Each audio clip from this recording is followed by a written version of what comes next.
Welcome to the Curate Your Life podcast with Temetria, where we focus on curating the life you've been dreaming of, one goal at a time. Okay, y'all, it is Valentine's Day. Happy Valentine's Day to you.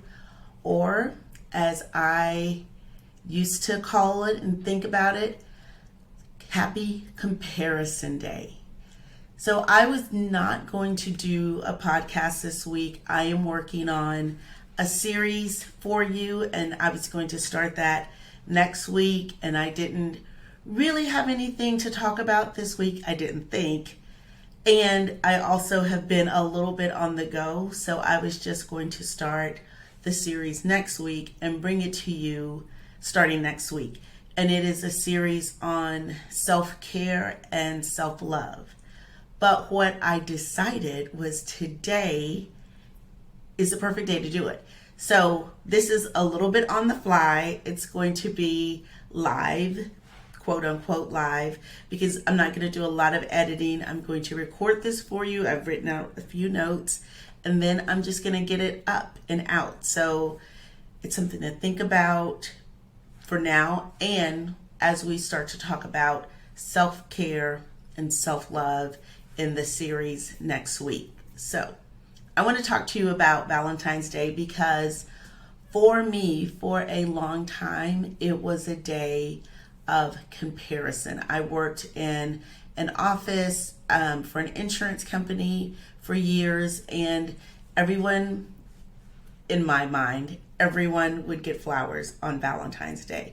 Everybody had plans on Valentine's Day, and I didn't get the flowers, didn't have plans, was very single, and I was very always looking at, oh, look at what she got. Oh, she has plans, she has a husband / boyfriend, whatever, and she got the flowers, she had dinner reservations, she had a weekend getaway, all the things that I wanted. And I will say this, I have been married before, I've been divorced for a while, and I a little bit had some of that, but not all of it. And so that's a whole another story for a different day, on a different podcast, whatever.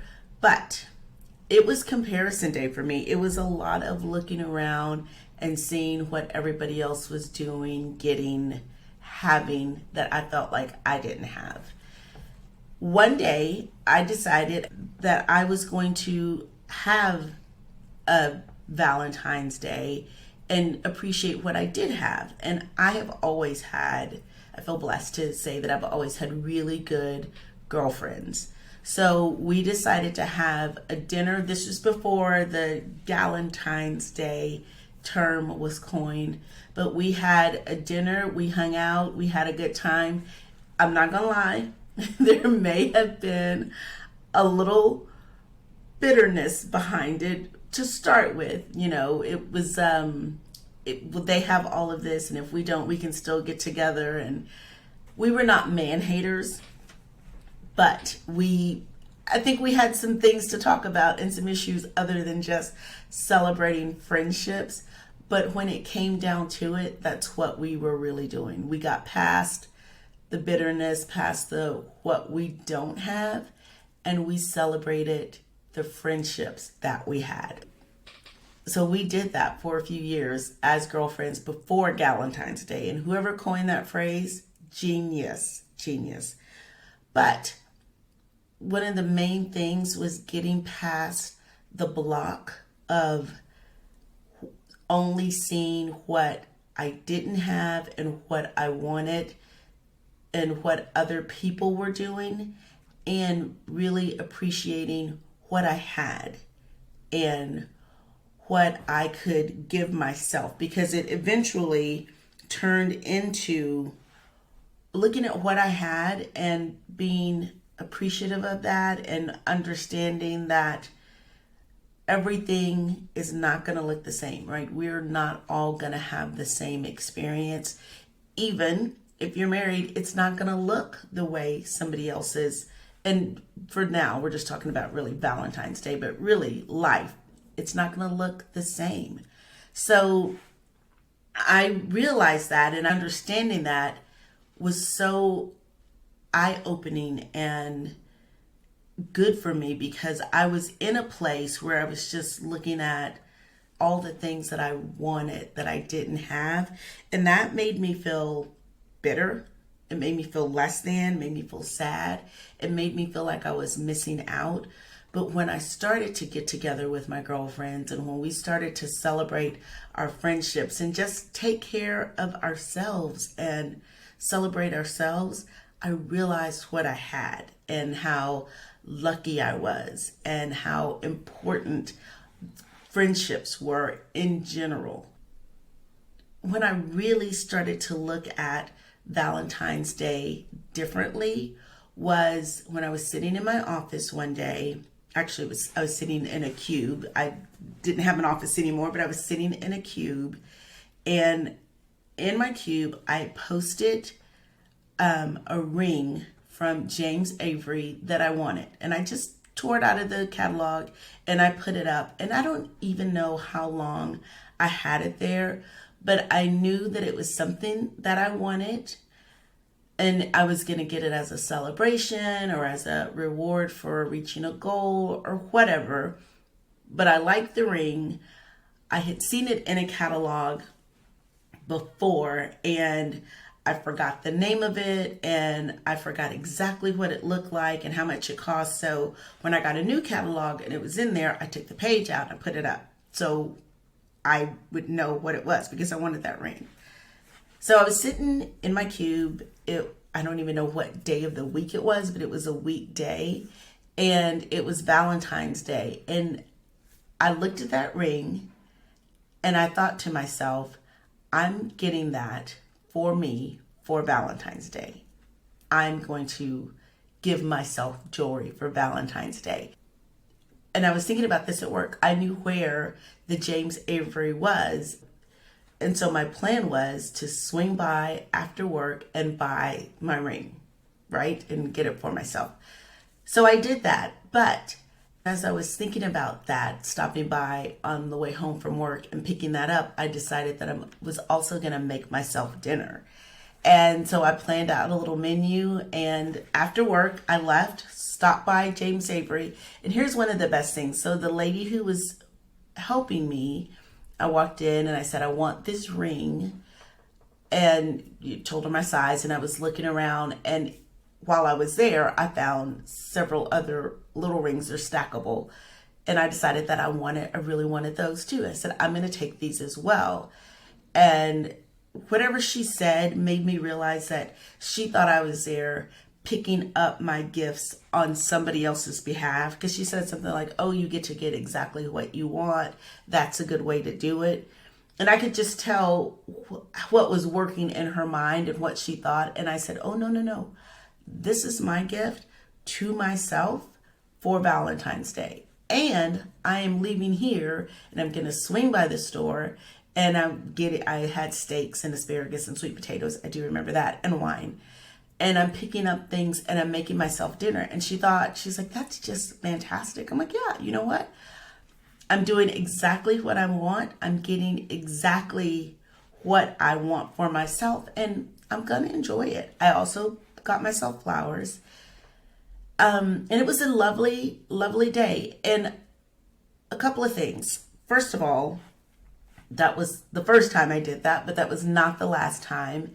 And it opened up a different way to celebrate and think about, right? I did what I wanted. I took care of me in exactly the way that I wanted to be. I wanted somebody else to do it, right? It doesn't have to be somebody else. You can do for you the things that you want somebody else to do for you. And I will say that you teach people how to treat you, right? So first of all, you need to treat yourself the way you want to be treated. And the other thing I will say is that it just doesn't have to be a special day because it's Valentine's Day. Think about it. You wouldn't want a significant other to only show you love and appreciation on Valentine's Day. So why not show yourself love and appreciation and do things that make you feel good on just a regular Tuesday or just a regular Wednesday. It doesn't have to just be Valentine's Day or your birthday or some other kind of day. You can take care of yourself and have self-love and self-care on a regular basis. I want to say, even though I don't like to use a lot of shoulds, you should take care of yourself and have self-love and self-care on a regular basis. And it's not just going to the spa. It's so much beyond that. That absolutely can be part of it. I love to go spend the morning at a spa, get a massage or a facial or something like that, and just have that time for myself. And when I go, they have kind of the quiet room that you can sit in before and after. I luxuriate in that space and that time. And I like those little plastic slippers that you put on and the robe, and I sit there, and sometimes I'll sit with a magazine or a book. I have journaled in that space before, and I've just kind of closed my eyes and napped a little bit because I can sleep anywhere. Side note, that's my superpower. But taking that time for myself is really precious. And again, I don't believe that self-care just has to be a manicure, pedicure, facial, that kind of thing. Those are all great. It can be carving out time to read a book. It can be calling an old friend that you haven't talked to in a while. Self-care can be a nap. Self-care can be cleaning because you love to have a meticulous environment surrounding whatever. Self-care can be window shopping. It can be shopping, if you're not doing it for a reason to cover up other needs or as a way to address other needs. If it's really just you like to go out and look at and shop for nice clothes, and you're doing it from a place of expansion and not from a place of hiding, then it's fantastic. I'm all for it. But whatever it is that you need to do to take care of yourself on a regular basis, not just on Valentine's Day, I say do it. And if you don't know what you need, what you want, how you should take care of yourself, I want you to spend some time thinking about it. Think about what would make me happy. And then I want you to go and do those things.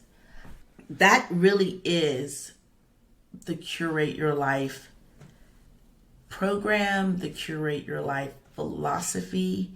It is creating a life that has more of what you love, more of the experiences that you love, the people that you love, the things that you love to do, the places that you love to be, and less of what you don't love.